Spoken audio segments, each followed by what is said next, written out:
Justice is based on the golden rule. In other words, the way I want to treat my customer is the way I'd want to be treated.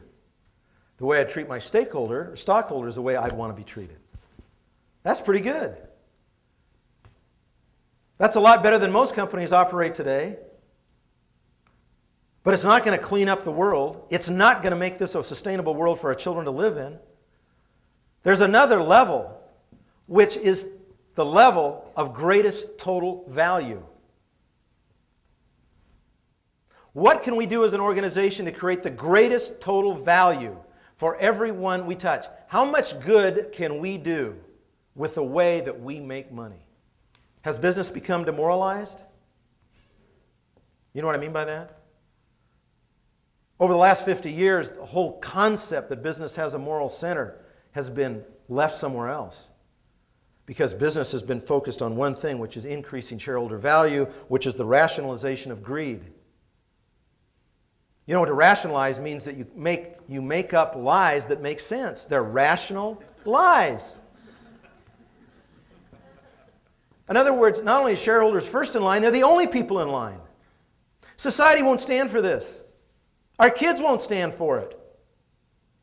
Because the creative destruction is too great. Adam Smith wrote a book called The Wealth of Nations, which most libertarian capitalists point to because he said there was an invisible hand. And that if everybody acted in their self-interest, this is what they claim, that the most good will come out of it because of the order, the natural order of things will create a better outcome than somebody trying to direct that order. Makes sense. But he also wrote a book before he wrote The Wealth of Nations, and it was called The Theory of Moral Sentiments. And the Theory of Moral Sentiments was a companion volume. The Wealth of Nations was a sequel.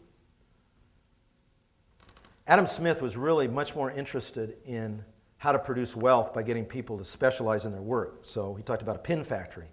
And various people in his pin factory would work on very specific things, and that way they'd produce more pins, and if they produced more pins, the factory would become more prosperous and be able to pay more wages, and the workers would benefit. That was his whole concept. And he said something in Moral Sentiments that was very interesting.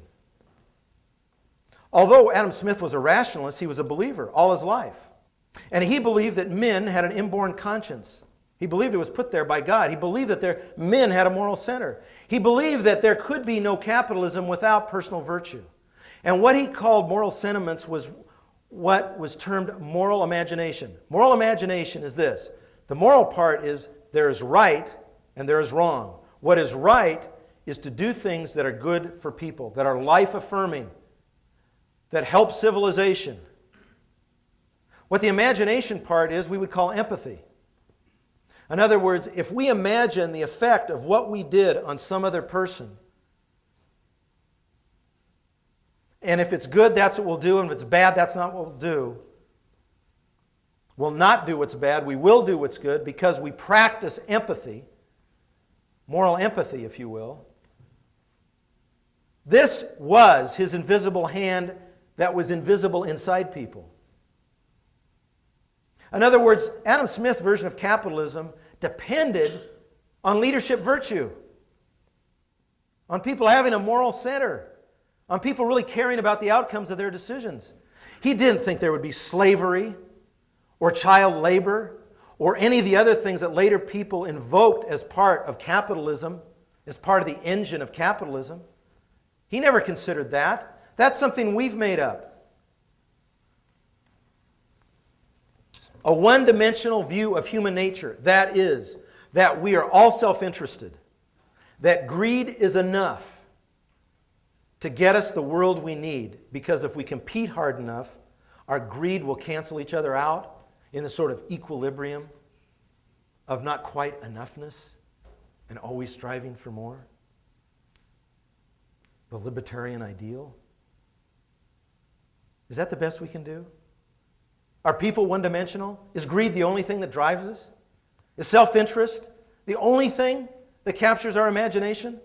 More money and more stuff, more power, more status? That's the only thing?